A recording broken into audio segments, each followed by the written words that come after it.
The Claude Puel era is up and running at Leicester City, and any dissenting voices about the Frenchman's appointment will quickly be silenced if this proves to be a sign of things to come. Inspired by the outstanding Demarai Gray, Leicester looked menacing whenever they attacked, and the wonderful breakaway goal that Jamie Vardy converted to set them on their way to victory against a beleaguered Everton side was arguably the best possible repose to any concerns about Puel's playing style. It was a classic piece of counter-attacking and featured a splendid 60-yard run from Gray, who delivered a performance that will leave many wondering why the winger did not feature more often under Craig Shakespeare and Claudio Ranieri. Gray was the best player on the pitch by a distance and was also credited with the second goal, rather dubiously, after Joe Kenny had horribly sliced the England under-21 international's cross into his own net. Leicester City v Everton Premier League, Leicester. Read more. It was that sort of day for David Unsworth, who did nothing to improve his chances of getting the Everton job on a permanent basis as they slipped to a 9th defeat in 13 matches, leaving them third from bottom and facing up to a scenario that was unthinkable when £150 million was spent in the summer. Asked whether Everton are in a relegation battle, Unsworth replied, "I think we have to be honest, we are where we are, if that continues, and the answer is yes. At the same time, it's nothing that a couple of back-to-back wins wouldn't put right. But Sunday's game against Watford is now massive. Nothing went right for Unsworth here.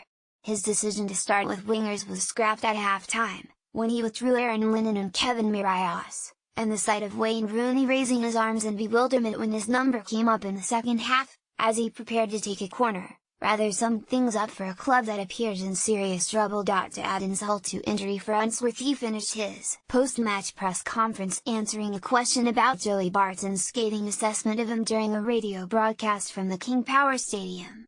Barton described Unsworth as a glorified PE teacher among other things. "What Joey Barton says, I couldn't care less," Unsworth said. Everton have far bigger problems than Barton to deal with right now.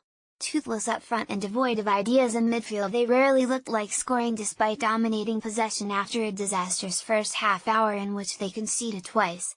Vardy, Gray and Riyad Mahrez caused Everton no end of problems with their pace, trickery and movement, in particular in that devastating early period that blew the visitors away. With confidence still brittle among their players, and a legitimate goal threat painfully lacking in the absence of a proven centre forward, it was hard to see Everton finding a response.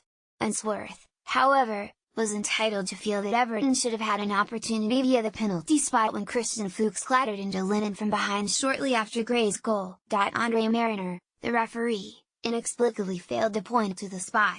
"A little bit of lady luck isn't going for us at the moment," said Unsworth. Leicester, in contrast, are smiling again, and this was a fine way for Puel to begin his reign. They started at a high tempo, and the Frenchman's decision to bring Gray into the team, giving him only his second league start of the season, was totally vindicated. Mahrez also thrived in a more advanced central role, just behind Vardy, and it was a lovely move in which those three attacking players combined to give Leicester the lead. Gray was the chief protagonist, picking the ball up deep inside his own half after Leighton Baines's free kick was cleared. The winger skirted around Tom Davies close to the touchline, stepped inside Idrissa and left Rooney trailing in his wake as he tore at the heart of the Everton defence. It would have been easy for Gray to go for goal himself at that point, but instead he kept his composure and played a perfectly weighted pass that released Mahrez on the right. Mahrez looked up and delivered a low centre that Vardy was never going to miss from about 6 yards out. It was a brilliant goal that highlighted the blistering pace in one team and the total lack of it among their opponents. Leicester's second owed much to good fortune as Gray, drifting out onto the left, delivered an in-swinging cross that looked harmless enough until Kenny wildly miskicked, sending the ball spinning backwards, beyond Jordan Pickford and into the far corner of the net. It was a cruel moment for the 20-year-old right-back, who was making only her second Premier League start, and put Leicester in a commanding position. Everton switched to a midfield diamond after the interval as Unsworth introduced a second striker before eventually turning to Gylfi Sigurdsson, the club record signing, as a replacement for Rooney in the 74th minute.